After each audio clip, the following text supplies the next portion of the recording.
All this week we've been telling you about the cruel and violent knockout game. The game?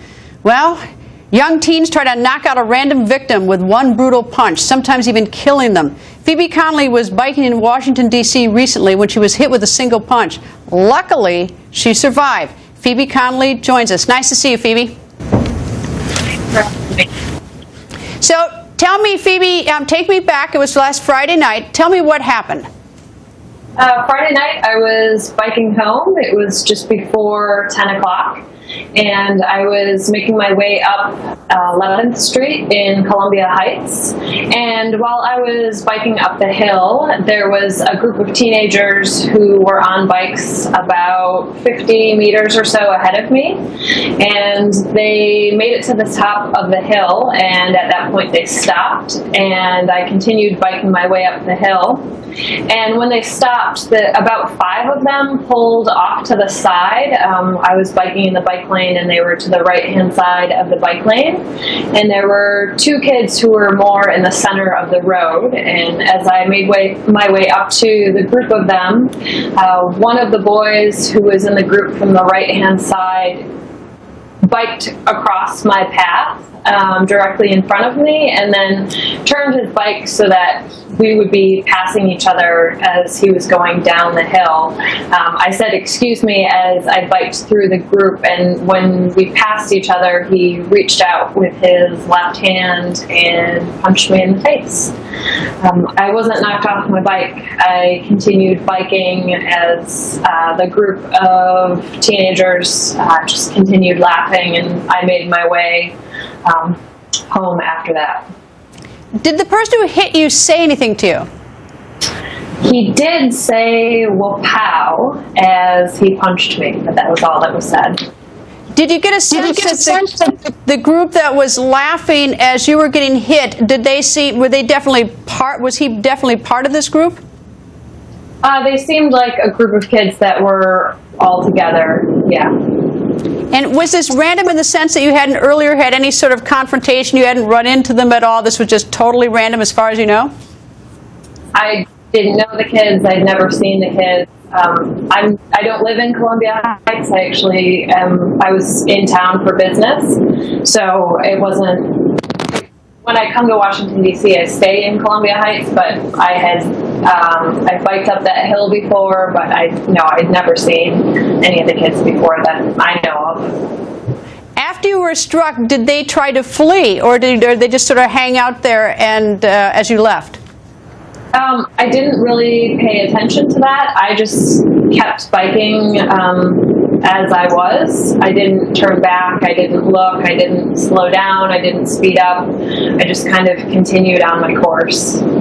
Now, you didn't go to the hospital. Did you call the police right away? And if not, why did you wait? No, I did not go to the hospital. I had only a minor bloody nose. Stopped a few minutes later. I called the police when I got to the house that I was staying at, just the local police station, and reported what had happened. And they informed me that they would send a car to the area to check things out. Have you heard of any other random acts of violence there? When I told some people about what had happened, they told me to Google knockout game, which I did. And the second news article that came up was an article that had been released that day about a woman in Columbia Heights on 14th Street who was walking at night and was punched in the back of the head. And it sounded similar to what had happened to me, and I read a second article the next day which said that it was a group of teenagers, they were on bikes, they punched her and then laughed. And once I read that article, I called the police back again just to make sure that everything had been passed on from what I said the night before. And I spoke with an officer at that time who said in order to create a paper trail, the best way to do things would be to call 911. the emergency number, and I was a little bit hesitant to do that because I was raised being told by police officers that 911 is for emergencies only, and I didn't feel like it was an emergency. It was the next day.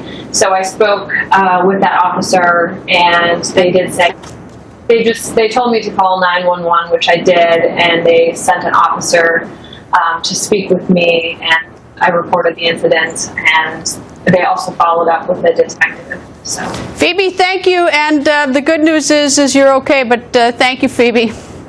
Yeah, I mean, I've moved past it, and I really have no hard feelings about what has happened, and I just see it as another reason why we need to better support our youth with activities and youth programs, which is actually what I do for work, and it's great to see teenagers do wonderful things when they're supported and empowered. So yeah, I tell you that laughing though is rather distressing. But I'm going to take the last word on that because I have to go. Phoebe, thank you very much. And of course, On the Record is tracking cases of the so-called knockout game. As we share this list, take a look at a few of the attacks caught on camera so you know what to look out for. We have also confirmed thugs on the street in some places are calling these attacks polar bear hunting. Just this year, at least 4 knockout games attacks have resulted in death. In Syracuse, New York, a 70-year-old man was beaten to death outside a 7-Eleven. An 18-year-old was charged in that crime. Also in Syracuse, a 51-year-old man beaten to death. A 13-year-old and 16-year-old both convicted and sentenced to 18 months in jail. And in Hoboken, New Jersey, a homeless man was beaten to death. Police making 3 arrests. The suspects just 13 and 14 years old. And in St. Cloud, Minnesota, a business student was beaten to death while walking home with friends. An 18-year-old striking a plea deal in that case. He will be sentenced to 120 months in prison. On the Record will stay on this case for you, and we're going to bring you more information on this disturbing trend as it happens.